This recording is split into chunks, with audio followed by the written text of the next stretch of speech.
Your news for the state of Tennessee in about 10 minutes. Tennessee in 10 starts now. I'm Marius Payton. Thanks so much for joining us for Tennessee in 10. Tennessee is now the latest state to approve a redistricting plan that splits up the state's only predominantly black district.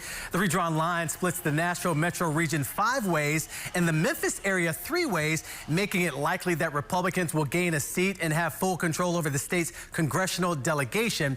Now, the new congressional map drew sharp criticism from Democratic lawmakers who accused Republicans of racial gerrymandering. Republican House Speaker Cameron Sexton defended the new map, saying lawmakers fulfill their constitutional duty.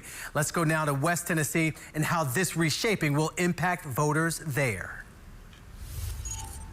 The new map splits Shelby County into 3 congressional districts, up from 2, with lines stretching across the state into Middle Tennessee. Under the new map, both U.S. Representative Steve Cohen and State Representative Justin J. Pearson now live in the new District 5, not District 9, the seat Cohen currently holds. Both men are vowing to fight the new map in court. Meanwhile, State Senator Brent Taylor wants to take Congressman Steve Cohen's seat. Taylor announced his campaign for District 9 yesterday afternoon, with his Eads home now falling inside the new congressional lines approved yesterday. Candidates have until May 15th to file. A state lawmaker is suggesting that Memphis secede from Tennessee.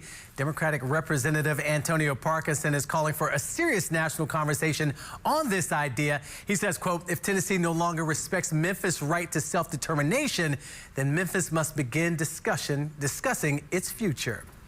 And the NAACP of Tennessee has filed an emergency petition to block the redistricting plan. They argue it's illegal because Tennessee law says maps cannot be changed between census apportionments, which happens every 10 years. Lawmakers passed a bill to repeal that law.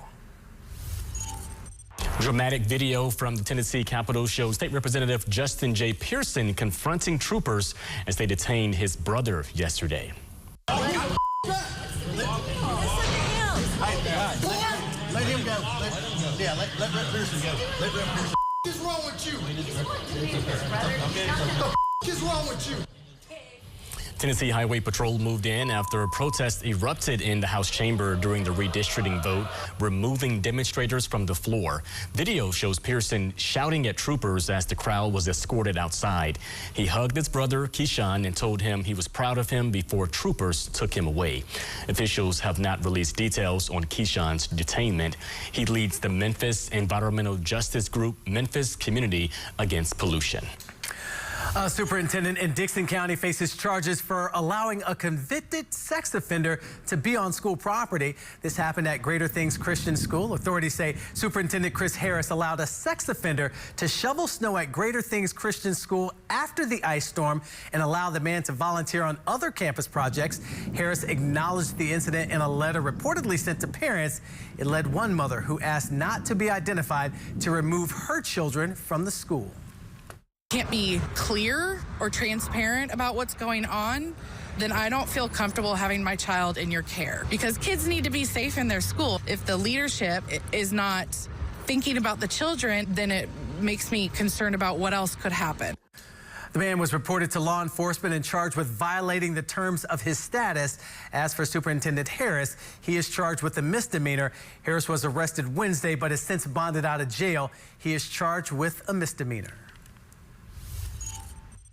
From the WVLT newsroom, I'm Brittany Tarwater. University of Tennessee is moving all of its Friday scheduled exams to Saturday, and this comes after a worldwide cyber attack on the software called Canvas. This is a software that a lot of K-12 schools use, including Knox County and the University of Tennessee. This is designed for communication, for assignments, and even how University of Tennessee conducts a lot of its exams. So now those exams are moving to Saturday.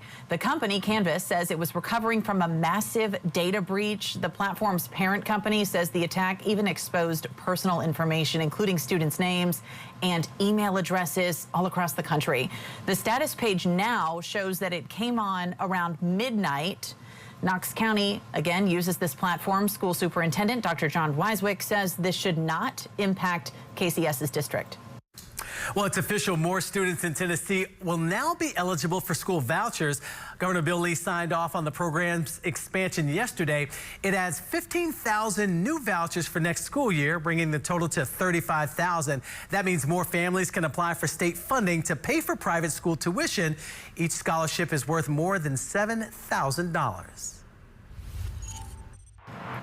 We're hearing this morning from the Fentress County Sheriff over concerns with inmate ballots inside the Fentress County Jail. He says the original voting process that happened was done incorrectly, but he says they fixed it. So here's what happened. According to the interim sheriff, Hunter Fowler, 6 absentee ballots were delivered to the Fentress County Sheriff's Office with the names of 6 inmates listed.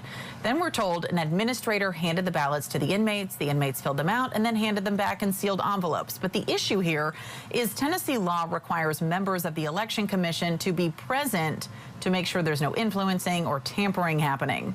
Sheriff Fowler says from now on, absentee ballots will be placed in a locked container just like this one on your screen, provided by the Election Commission.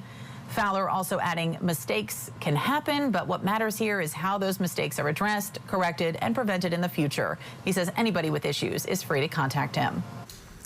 All right, we want to take a look at your first alert weather. Mother's Day is around the corner, and Stefano DiPietro, you say brunch might be the time to go out. I think it will be late in the day on Sunday. We'll toss in a stray rain shower or thunderstorm, but it looks like we're going to stay mostly dry through the weekend. Anything would be very spotty going into both Saturday and Sunday. May just even be some daytime heating stuff. 50s both mornings, 70s to near 80 in the afternoon. So weekend plans, I'll give you the green light for. I wouldn't worry about anything completely washing it out. Notice that as we head through the next 7 days, that's really our next best chance at rain is this weekend, and that's pretty much it for us. It's going to be very hard to come by here over the next week and maybe even into the following week as well. Forecast high temperatures are mostly seasonal. There's your average for the time of year, at least in Middle Tennessee. It's right around the upper 70s. It's just a couple degrees off in the rest of the state, but you do get the general idea.